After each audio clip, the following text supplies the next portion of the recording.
ഇപ്പൊ ഞാൻ നിൽക്കുന്നത് നമ്മുടെ രാമക്കൽമേടാണ്. ഇത് നമ്മുടെ ഇടുക്കി ജില്ലയിലെ നെടുങ്കണ്ടം എന്ന് പറയുന്ന സ്ഥലത്താണ് ഈ രാമക്കൽമേട് എന്ന് പറയുന്ന ഈ ഒരു സ്ഥലം ഉള്ളത്. ഇവിടെ വരാൻ ഉണ്ടായിരുന്ന സാഹചര്യം എന്ന് പറയുന്നത്, മിനിഞ്ഞാന്ന് ഞങ്ങൾ മൂന്നാറായിരുന്നു. മൂന്നാറിൽ നിന്ന് പിന്നെ എങ്ങോട്ട് പോകണം, വാഗമണ്ണ് പോകണോ അല്ലെങ്കിൽ വാൽപ്പാറ പോകണോ എന്നുള്ള കൺഫ്യൂഷൻ ഇങ്ങനെ ഇരിക്കുകയാണ്. അതായത് ഒരു പ്ലാനിങ് ഇല്ല. അങ്ങനെ ഞങ്ങൾ മൂന്നാർ ടൗണിൽ എത്തിയിട്ട് ഒരു ബസ് കണ്ട് ആ ബസ്സിൽ നേരെ കയറി നെടുങ്കണ്ടം രാമക്കൽമേട് അല്ലടാ, ഓക്കെ, രാമക്കൽമേട് എന്ന് പറഞ്ഞ സ്ഥലത്ത് വന്നു കഴിഞ്ഞപ്പോഴാണ് ഇവിടുത്തെ ഈ ബ്യൂട്ടിയൊക്കെ നല്ല രസമായിട്ട്. എൻ്റെ ബാക്കിൽ നിങ്ങൾക്ക് ഓൾറെഡി കാണാൻ പറ്റുന്നുണ്ടാവും. ഈ കാണുന്ന സ്ഥലം എന്ന് പറയുന്നത്, ഇപ്പം ഞാൻ ഫസ്റ്റ് ഞങ്ങൾക്ക് ജസ്റ്റ് ഒന്ന് കാണിച്ചു തരാം. ഈ കാണുന്ന സ്ഥലം എന്ന് പറയുന്നത് നമ്മുടെ തമിഴ്നാടാണ് കേട്ടോ. ഈ ഇവിടെ നേരെ നോക്കിയിട്ട് കാണുന്നത് നമ്മുടെ തമിഴ്നാടാണ്. അത് കഴിഞ്ഞ് പിന്നെ ഇതിന് നേരെ മേലെ ആ കാണുന്നത് അങ്ങോട്ട് ട്രക്കിംഗ് ഉണ്ട്, നിങ്ങൾക്ക് കാണാൻ പറ്റും. ആ മേലേക്ക് ട്രക്കിംഗ് ഉണ്ട്. അവിടെ ഓൾറെഡി ആൾക്കാർ നിൽപ്പുണ്ട്. അങ്ങോട്ട് ഒരുപാട് ദൂരമുണ്ട് പോകാൻ വേണ്ടിയിട്ട്. ചിലപ്പോൾ മേ ബി ആ വഴിക്ക് പോകുകയെന്നുണ്ടെങ്കിൽ അവിടെയുള്ള വിഷ്വൽസും കാര്യങ്ങളും ഞാൻ കാണിച്ചു തരാം. പിന്നെ ഇവിടെ തന്നെ ഈ ഒരു സമയത്ത് വരുന്ന കാറ്റിനും നല്ല അടിപൊളി തണവാണ്, നല്ല ക്ലൈമറ്റാണ്. നിങ്ങൾക്ക് ചീമേടിൻ്റെ ഒക്കെ സൗണ്ട് ഭയങ്കരമായിട്ട് കേൾക്കുന്നുണ്ടാവും.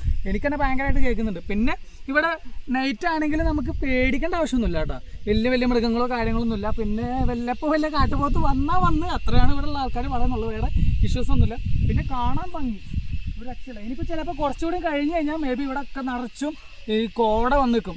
എന്നെ ചിലപ്പോൾ കാണാൻ പറ്റത്തില്ല. ഇന്നലെ വന്നപ്പോൾ ആ ഒരു സിറ്റുവേഷൻ ആയിരുന്നു. പക്ഷേ ഞങ്ങൾക്ക് വീഡിയോ എടുക്കാൻ എന്താ പറയുക, ഫോണിൽ ചാർജ് ഉണ്ടായിരുന്നില്ല, ഒന്നും ഉണ്ടായിരുന്നില്ല. അപ്പോൾ എന്തായാലും ഇന്ന് ആ വീഡിയോസൊക്കെ എടുക്കണമെങ്കിൽ വിചാരിച്ചിട്ട് തന്നെ ഇറങ്ങിയത്. മേ ബി നിങ്ങൾക്ക് ഭാഗ്യം ഉണ്ടെങ്കിൽ ആ വിഷ്വൽസ് ഞാൻ കാണിച്ചു തരാം. പിന്നെ പറയണ്ടല്ലോ, ഇടുക്കി എന്ന് പറയുമ്പോൾ തന്നെ നമുക്ക് ഒരു പ്രത്യേക ഒരു മൂഡാണ്. കാരണം പറഞ്ഞാൽ നമ്മൾ ഈ ടെൻഷൻസും കാര്യങ്ങളൊക്കെ എടുത്ത് പ്രാന്ത് പിടിച്ചിരുന്ന സമയത്ത് ഒന്ന് വൈബ് അടിക്കാനും ഒന്ന് കൂളാവാനും ഒന്ന് എൻജോയ് ചെയ്യാനൊക്കെ പറ്റുന്നുണ്ടെങ്കിൽ ഇതുപോലുള്ള സ്ഥലത്ത് വരണം, അടിപൊളിയാണ്.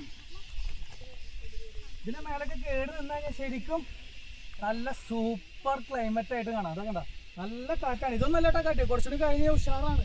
ഇതേ കാണുന്ന മേലോട്ടൊക്കെ പോയി കഴിഞ്ഞാൽ ഇതിൽ അടിപൊളിയായിട്ട് നിങ്ങൾക്ക് ആ കാണുന്ന തമിഴ്നാടിൻ്റെ വിഷ്വൽസൊക്കെ അടിപൊളിയായിട്ട് കാണാൻ പറ്റും. പിന്നെ എന്താ പറയുക, ഇടയ്ക്കൊക്കെ നിങ്ങൾ ഇതേപോലെ ഫ്രീ ആയിട്ട് ഇരിക്കുമ്പോൾ ചുമ്മാ ഒരു പ്ലാനിങ് ഇല്ലാണ്ട് കറങ്ങി കുറച്ച് കാശ് ചിക്കൽ എന്തായാലും വേണം. കാരണം ഇവിടെ റൂമിനൊക്കെ കുറച്ച് എക്സ്പെൻസ് ഉണ്ട്. ഞങ്ങളിപ്പോൾ എടുത്ത റൂം ഏകദേശം ഒരു 2000 രൂപയുടെ അടുത്തൊക്കെയാണ് വന്നത്. അപ്പോൾ അതുപോലെ അവിടെ ഫുഡും കാര്യങ്ങളൊക്കെ ഉണ്ട്, കുഴപ്പമില്ല, നല്ല ഫുഡും കാര്യങ്ങളൊക്കെയാണ്. നിങ്ങൾക്ക് ഇവിടെ വന്നു കഴിഞ്ഞാൽ പെട്ടെന്ന് എങ്ങോട്ടെങ്കിലും വേറെ റൂമോ കാര്യങ്ങളൊന്നും കിട്ടില്ല. ഇവിടെ നല്ല എന്താ പറയുക റൂമും കാര്യങ്ങളൊക്കെ ഉണ്ട്. അതൊക്കെ പിന്നെ നിങ്ങൾ ജസ്റ്റ് ഒന്ന് കണ്ടോ, എൻ്റെ ബാക്കിലുള്ള എല്ലാ വിഷ്വൽസും നിങ്ങളൊന്ന് കണ്ടോ. ആരും കണ്ടില്ല, ഞാൻ എവിടെയെന്നൊക്കെ ചോദിക്കുന്നുണ്ട് 2 ദിവസമായിട്ട്. അവർക്കൊക്കെ ഉള്ള വീഡിയോ ആണ്. ഞാനിപ്പോൾ ഉള്ളത് നമ്മുടെ ഇടുക്കി ജില്ലയിലെ രാമക്കൽമേട് അല്ലടാ, രാമക്കൽമേട്.